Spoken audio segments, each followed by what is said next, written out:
Are professional women really struggling to find relationships in this day and age? Hello everybody, this is Andy T. Cumming and Theo, and today we are on Topical Talks, and today we are talking about professional women, are they really struggling to find relationships? And this particular topic came about from an article we saw in the Mail, I think it was the Mail Online. Indeed. And it was about a few professional women who were implying that they were struggling to actually find relationships. And it's an article you sent me. Do you want to give us a quick recap on the article? For sure. I mean, it would have been nice to have a couple of professional ladies here to give us their viewpoint. Having said that, I think the article said it all for them. It was essentially a bio of 3 or 4 ladies, and they were talking about their woes in finding relationships and the fact that most of the time they had to dumb themselves down to even be able to have a talk with someone on the first date. To be honest, I find that quite patronising, but nevertheless, this is how the article was presented. I actually found it. I thought it was a silly article, actually, and so some of the comments women made. I mean, one of the women actually said that she attempted to start a conversation with this guy she'd gone out with about Jeremy Corbyn, and he didn't know who Jeremy Corbyn was, and I remember reading, and then walked out. I remember thinking that actually, if she'd mentioned Jeremy Corbyn to me, I'd have probably walked out. It's not exactly, talking about wanting to kill someone's passion straight away. Talk about Jeremy Corbyn. It just had no, I can understand where she was going. She wants to have a stimulating conversation. There's other things to talk about other than people like Jeremy Corbyn. So, but what also made it quite interesting was, you are your environment. And I remember many years ago someone said to me, you're not going to find your ideal partner in a nightclub. Now, that's not necessarily true, but I get what they were implying. If you want to find someone to your standards, but let's face it, we measure people on a comparison level. It's known as, and we look for the rewards against the costs to actually get the outcome that we're actually looking for. It's known as social exchange theory, and we look for people who can actually give us more reward than it is going to cost us in the energy that we're actually putting into it. So yes, in this particular case, she brings up Jeremy Corbyn. I think actually I'm going to have to put more energy into this because he doesn't know who Jeremy Corbyn is. But she's not being stimulated enough by that. And what the hell is she doing going out, finding someone who doesn't even know anything about that? Now, I've been off the dating scene for the best part of 30 years, I suppose, because I've been with my wife for that long, and I've never been on Tinder. I don't know what right swipe is. I've heard of it, but I've never seen it in operation. I've never been on an online dating site, yet I know hundreds and hundreds of people who have done this, and there's 3 things from what I understood that you actually need for a relationship to mesh together particularly well. 1, you've got to have physical attraction. 2, you've got to have connection. And 3, you've got to have chemistry going on. That thing that you both have. And those 3 things together is what actually forms the foundation of the relationship. And without those 3, I don't think you can actually find that on How does that relate to site. Professional women then, and the difficulties they have in relationships? Women? Well, the thing is, one, if they're putting in 80-hour weeks, they're going to struggle to actually be in the right environment. So, when I say don't go to nightclubs, you're more likely to go and have a drink after work in the bar, particularly if you work in the city. Particularly if you work in the city of London, where I worked. It's quite nothing wrong with having a bottle of Pinot Grigio and getting to know people. So you'll find a lot of workplace relationships take place. But as I said, I don't know enough about the whole dating scene online because I've never done it. But it does make me wonder, women, and particularly if women are saying, actually, I'm struggling to find relationships, guess what's going to happen? If that's their focus, that's what's actually going to keep on coming back to them. Okay. Yeah, you don't think so? That you have a very valid point. That said, of course, I have my own coaching theories about this. Now, if you basically Theo's just disagree with everything I'm about. No. I think you made some very, very valid points. In other words, they're just too busy to find a proper relationship. And of course, the difficulty is that those who are career-minded also understand that you can't crap on your own doorstep, so they do need to avoid having relationships at work. But saying that, unless of course it's with the boss. Yeah, actually, I know I'm pushing in there, but I don't want to forget what I'm going to say here.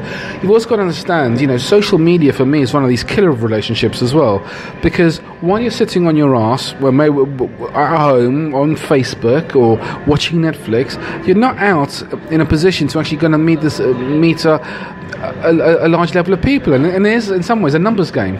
The more people you interact with on a regular basis, the more people you're going to meet. Social media is totally artificial. You're quite right. And I know you can do it on your phone, but if you've got your head in your phone when you're looking at social media, particularly when I see people on the underground or on public transport, they've got their head in their phone. There's no way they're making eye contact with someone, because when you make eye contact with someone, that's when you're making engagement. Research shows that the chemical effect, the hormonal effect, is completely different on a one-to-one looking into someone's eyes versus on social media, even on a video cam. Now, if you have a look at the average man and the average woman, just think of nature. Endless research has been done on it, and it's been found that women are on the whole a little bit more anxious than men. It's a proven fact. Nobody's going to argue with that. So women are on average a bit more anxious than men. Therefore, in an average relationship, the woman will be more anxious than the man. Now, anxiety seeks structure, and therefore it gets reduced. So the woman in a typical relationship will look to her man to give her some kind of feeling of support and security. That will reduce her anxiety, it will bind her to him. And this is one of the tenets, one of the backbones of our modern relationships. Now, what happens is, if a woman goes to work, a professional woman goes to work, and she becomes successful, then the average kind of guy who wants to have a relationship and a home and so on will respect the fact that she's focused on a career, and he will tend to stay away. Because ask most men what they want, and they say, well, I want a homemaker. I don't want a woman obsessed with her career, thank you very much. But I think you've actually knocked it on the head without you even realising it. You're talking about the average man. A woman who actually wants to actually have a high-level professional career is not an average woman. Well, so she's not going to attract an average man. At all levels, you see, because you can have a woman at all levels. So you get the average man at that level. And what will happen is, the average man at that level, say for instance her immediate colleague, someone on her level, her immediate colleague, he will stay away. And what will happen is, she will end up with people who look up to her and admire her and view her as a demigoddess. And I call these men the inadequate idolizers. And for a time it's quite fun to be idolized. And to have these gifts proffered to you reverentially makes you feel good about yourself. But the one thing that's lacking is respect. And ultimately these women will look down on them, they will have contempt, and the relationship will fail. Also, the man who feels inferior will tend to become a little bit more critical of her, will become very jealous of her, will lower her own self-esteem, and will tend to be unfaithful with someone they feel more on a level with. Okay, look, here's my take on that. I mean, you get a strong woman in this day and age, and I've had a few clients who have been women in high strong power, women usually end up with weak men, and it's a disaster. In high powered positions, all right. And the thing is, when they're actually competing, particularly in the corporate world in the olden days, actually not even the olden days, in recent years, they're working in a male-dominated environment. They're looking to compete in a male-dominated environment, which means their testosterone levels go up. They become a little bit more masculine, so there's less estrogen going through their systems. So there's oxytocin, oxytocin. So what happens is that they are playing a more masculine role, and you then go into a relationship. They're either going to attract a stronger man, who therefore likes to be in control, and therefore a woman who's looking to make a name is not going to want to be controlled by a man, which means that man's not going to particularly want to actually want the hassle of that level of confrontation. So he'd struggle to actually push the relationship in some ways, and then they're more likely to attract weak men that will fulfill a gap or a void that they actually have, and they'll feel inadequate. You covered that. They'll go into what's called their shadow selves. Carl Jung talks about this, and they'll go into the shadow. They're looking to become more controlling, almost to the point of becoming abusive, to actually maintain a level of actually control in the relationship, to imply that they are manly, to actually feel more adequate. But ultimately, that relationship actually breaks down as well. Because 99.9% of all women, even CEOs, will ultimately say they just want to be looked after. Well, I wouldn't. Actually, I'm not sure about those statistics, but there is a part of a woman that wants to be looked after by a man, and there is a part of the guy, in some ways, needs to learn to take, control. Take some level of control in the situation. You can only do that though if the lady's more anxious than you. If you are more anxious than the lady, then unfortunately the lady wears the trousers. I'm not sure that is good for a relationship, but you implied something, because we did this recording earlier about women, whether women should actually be working or should they be at home. Well, you just look at the statistics. If you have a lady who is, say the average IQ is 100, one standard deviation, which is 15, i.e. 115, ladies who have an IQ of 115 and above are 30% less likely to get married, whereas men are 30% more likely to get married if they've got an IQ of 115 and above. Furthermore, if all female university graduates are odds-on likely to hit their 40s without a kid. Imagine that. So the statistics show that careers are disastrous for relationships and children in females, and yet this is what we're on the planet to do. We're here to procreate. It's an interesting one, actually, because there's been a lot of talk about equality of pay, for example. And in the workplace, we've found statistics, we talk about statistics. Now, women up until the age of 29 are actually being paid more than men. At that point, a woman has actually got to make a decision whether she actually wants to go and focus on a career or start bringing up children. And that's their right, and whatever. I mean, Theresa May decided to forego having children so she can actually have a relationship. See, so she could actually focus on a career. Hold on. So she could focus on her relationship. So she could actually focus on becoming Prime Minister. I remember a few years ago I was in New York with my wife, and we were in this bar in Manhattan, and I got approached by about 3 women, and she was laughing in the corner and she was watching this. And I said, well, that's really strange. And she said to me, the problem is that, the 3 women who approached you are actually in their 30s. And this is going back about 15, 20 years now.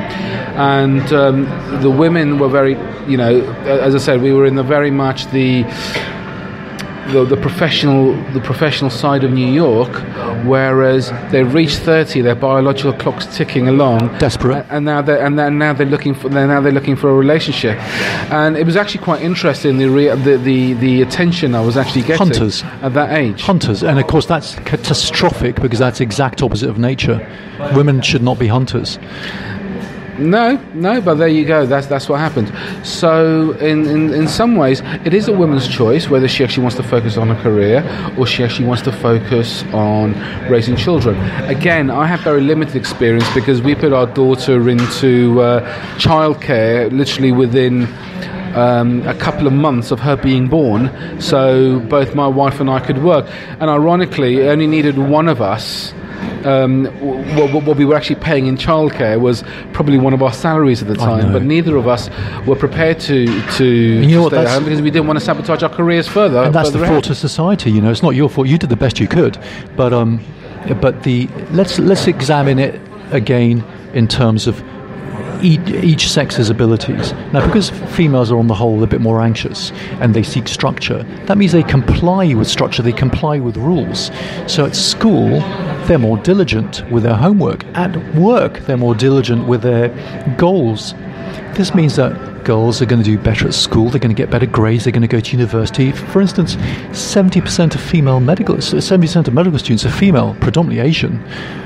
And again, at work, women are going to do better than men. So supply and demand means that you're going to get the